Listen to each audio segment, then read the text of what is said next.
Buen día, continuamos con nuestro estudio de la carta de Romanos. Esperemos que hayan hecho su tarea. Continuamos con los versículos 18 al 23. Pablo dice de la siguiente manera en el versículo 18: porque la ira de Dios se revela desde el cielo contra toda impiedad e injusticia de los hombres que detienen con injusticia la verdad.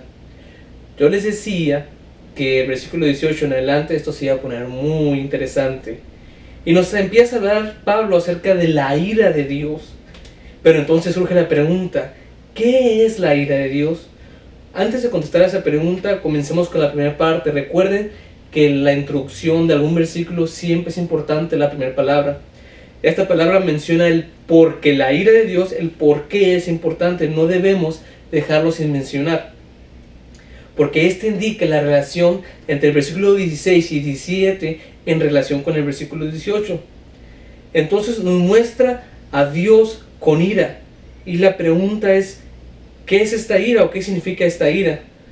Bueno, por ira de Dios podemos entender que es una constante indignación.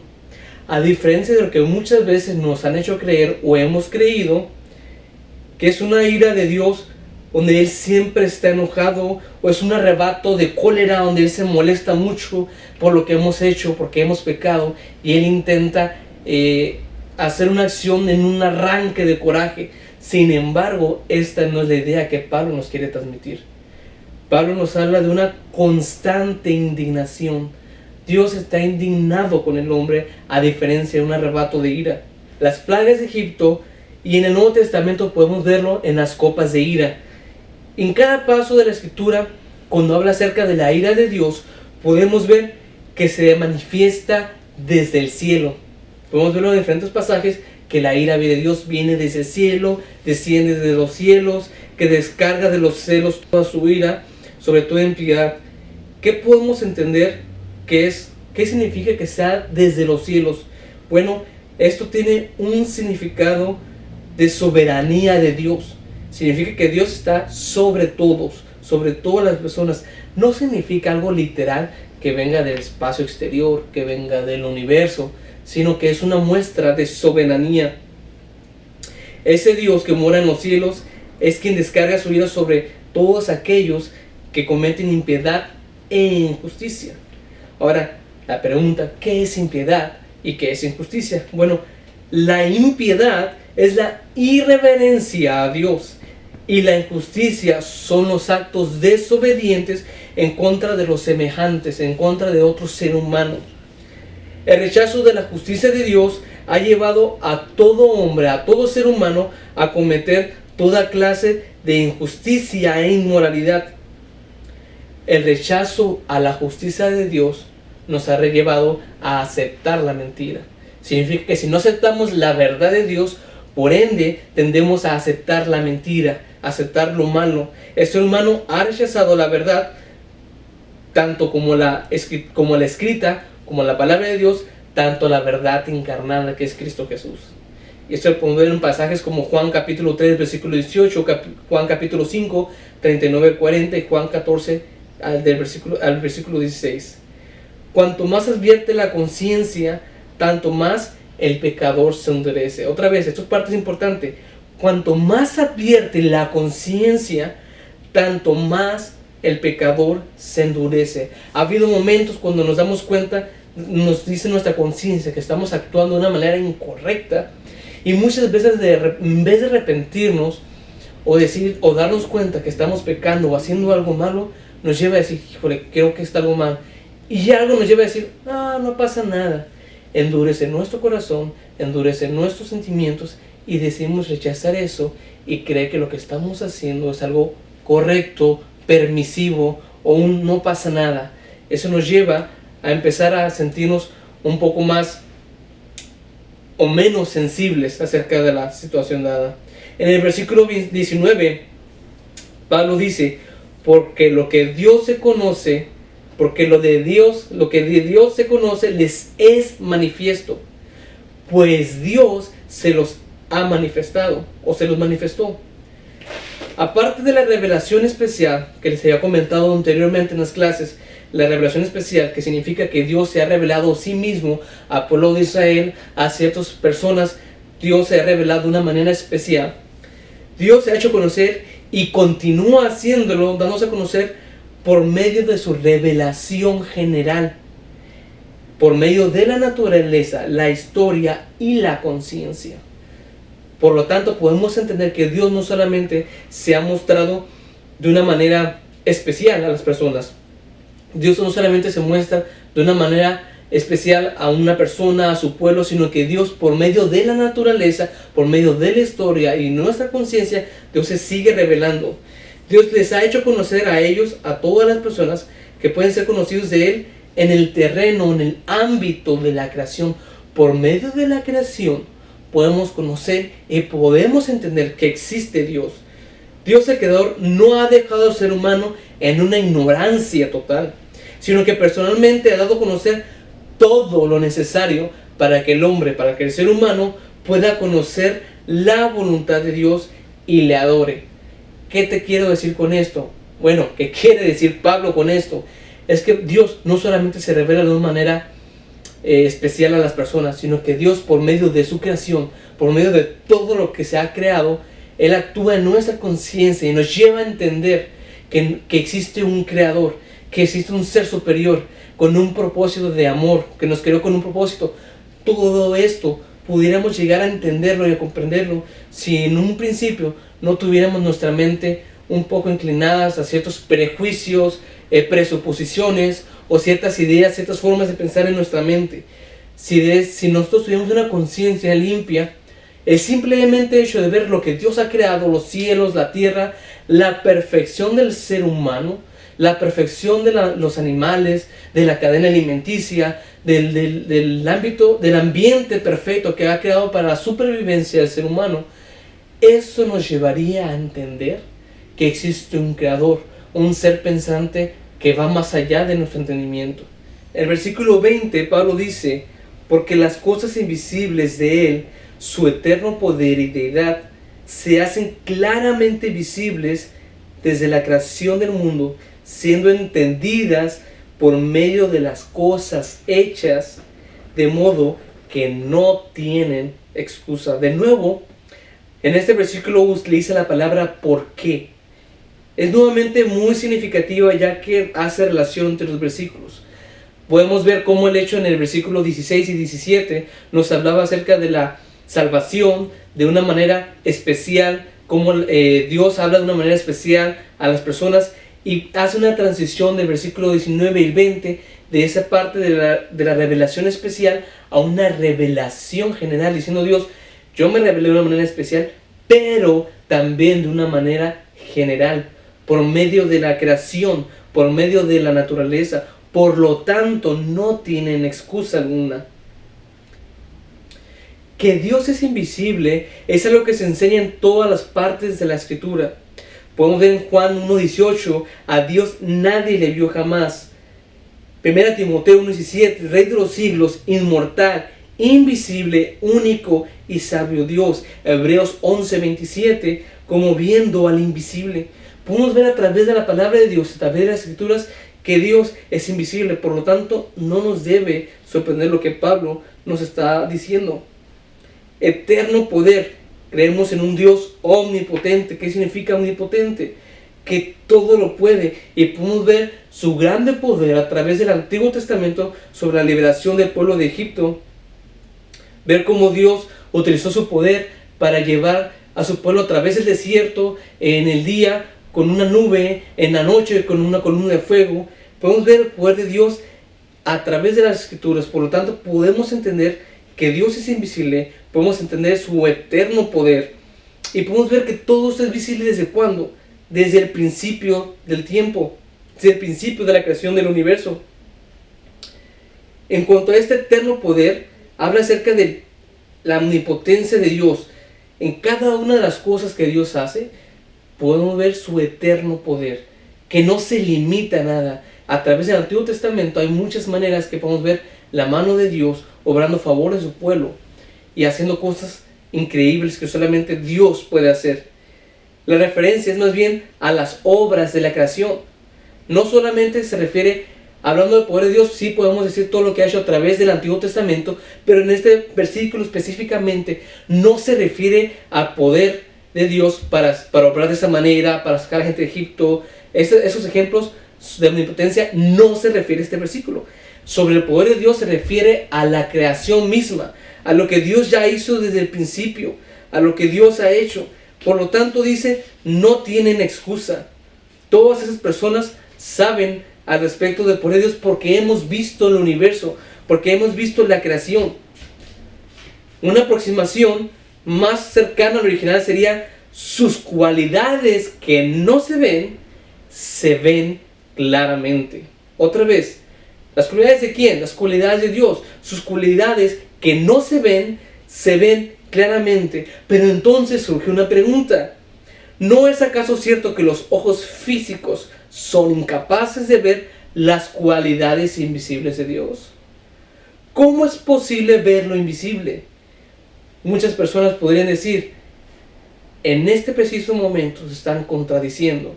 El autor se está contradiciendo, está diciendo cosas contrarias porque los ojos físicos no pueden ver a Dios. La pregunta es, ¿qué responderías tú? ¿Qué dirías al respecto? Si bien es cierto que nuestros ojos físicos no podemos ver a Dios, no podemos ver las obras que hizo desde un principio, pero eso es bien interesante. Tenemos un alma que es nuestro ojo invisible. Nuestro alma puede ver lo que Dios ha hecho claramente con la creación y de esa manera quedar impresionados profundamente con lo que Dios ha hecho. Es impresionante si tú te pones a ver la creación de Dios sin pensar en lo que la gente te ha dicho. Tú ves la exactitud, cómo es que funciona la tierra con la presión, que si estuviera un grado más inclinada la tierra, la vida sería imposible que existiera aquí. Que la perfecta forma en que funciona la cadena alimenticia, la perfecta forma en que se desarrollan los animales, cómo es que se sustentan, cómo es que sobreviven, es una perfección única. Cuando uno ve eso, cómo sobreviven, cómo el ser humano, sin que se le diga, puede amar, puede construir, puede hacer, puede cuidar a su familia como en un instinto desde un principio, uno queda impresionantemente anodadado, queda maravillado con eso, y nuestra alma puede ver las cosas que Dios ha hecho, quedar impresionados. Es decir, podemos ver la obra de Dios. Con nuestros ojos físicos y con nuestra alma podemos sentirlo, podemos entender que Dios lo ha hecho. De esa manera es que nosotros podemos ver el poder de Dios y lo que Él ha creado. Y podemos entender que Dios existe por medio de su creación. Es aquí donde les decía, nosotros tenemos la creación de Dios, tenemos su palabra y tenemos todo lo que Dios ha hecho por nosotros, su perfecta creación. Y a pesar de todo eso, nos rehusamos, el ser humano ha rehusado adorar a Dios y bendecir su nombre, y ha decidido adorar otras cosas. Ha decidido dejar a un lado el reconocimiento a Dios. John Winter dice, su condenación está basada no en su rechazo a Cristo, de quien no han oído, sino en su pecado contra la luz que poseen. ¿Qué quiere decir con esto? Que aquellas personas que no han conocido a Cristo no van a ser juzgadas por haber rechazado a quien no conocieron y de quien no escucharon. Esas personas van a ser juzgadas por su pecado conforme a su luz, conforme a su conocimiento de Dios. Porque nadie puede decir, es que yo no supe acerca de Dios. Porque dice Dios, yo me revelé de manera especial, pero también me he revelado de una manera general, por medio de la naturaleza. Es de la forma en que yo me he revelado también.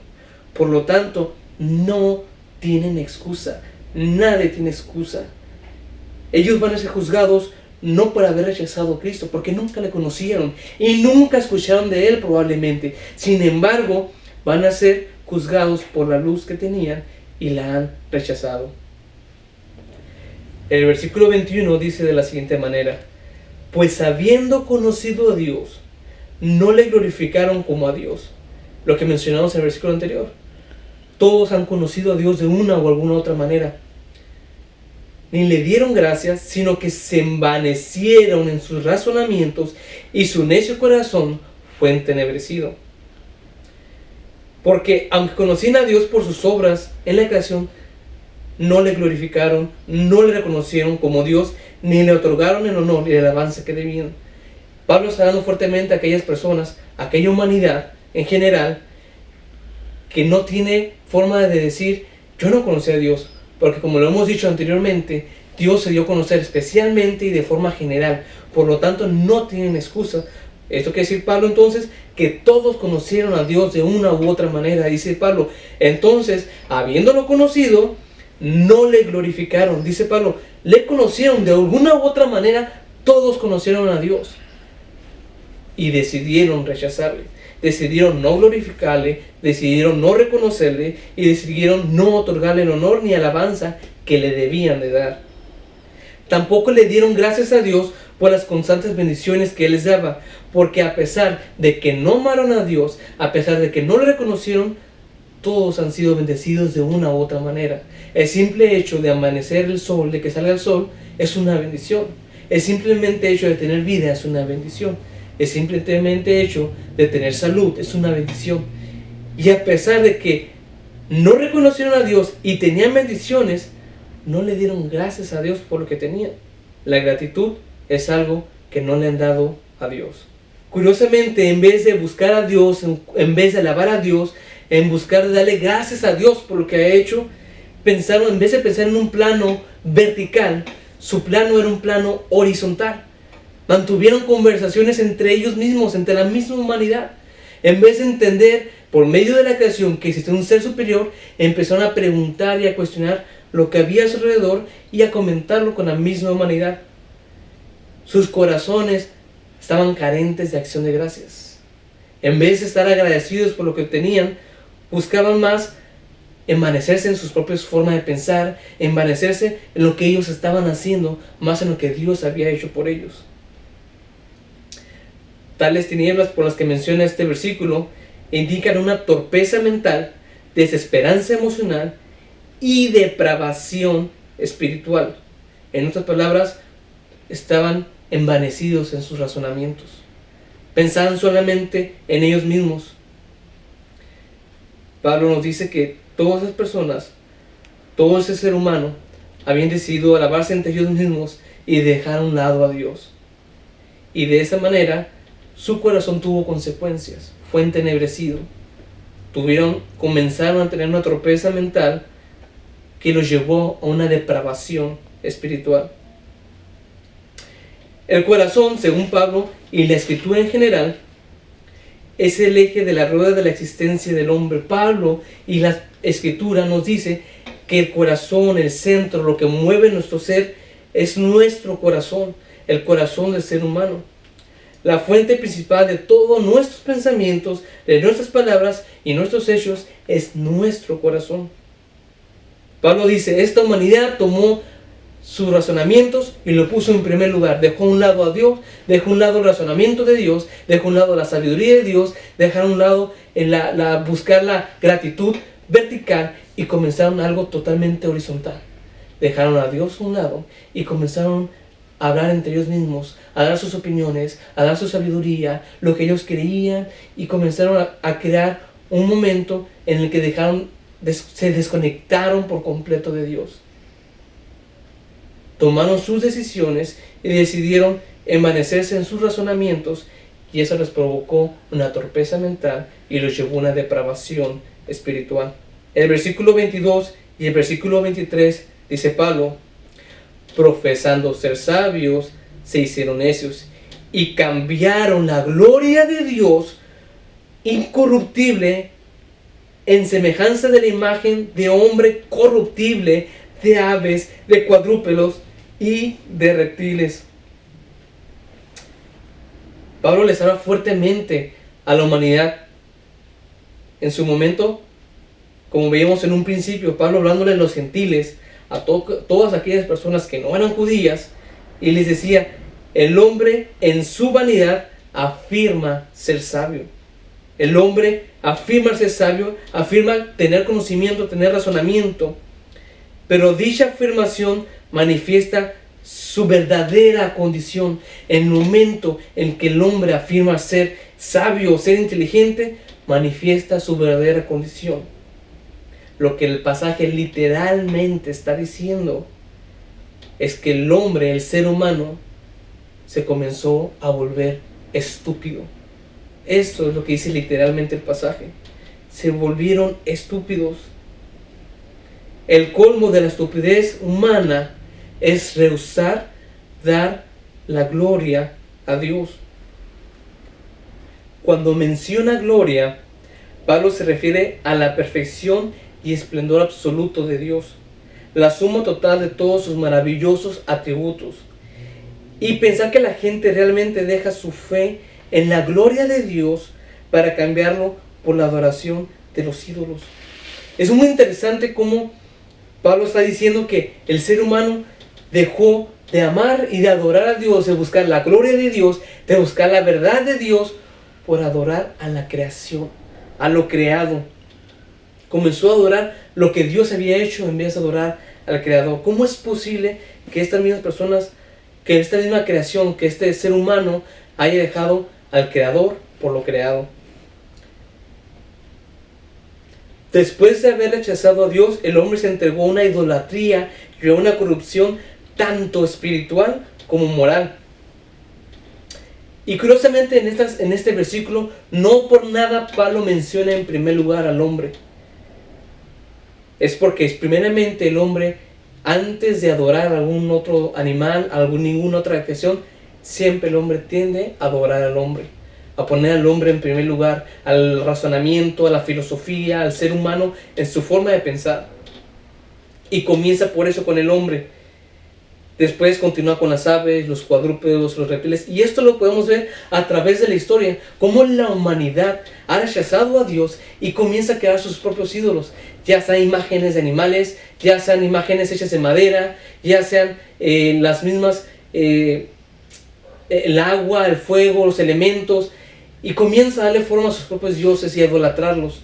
Pero todo comienza con adoración o el pensamiento al hombre. Podemos ver a través de la historia a todo el ser humano siempre adorando algún tipo de imagen relacionado con algún animal o relacionado con el ser humano y dejando a un lado a Dios. Esta actitud es repudiada rotundamente por Dios. La respuesta de Dios al malvado rumbo elegido por los pecadores lo podremos ver en los próximos versículos. Pablo, en estos versículos que acabamos de leer, nos muestra cómo el ser humano, en general, ha tomado la decisión de, a pesar de conocer a Dios, ya sea de manera especial o de manera general, por medio de la naturaleza, rechazar la verdad y rechazar a Dios. Y ha decidido enfocarse en sí mismo. Pablo dice, el ser humano ha rechazado a Dios y toma a sí mismo como imagen y decide adorar a la creación antes que al Creador. La respuesta de Dios a esto lo veremos en los próximos versículos.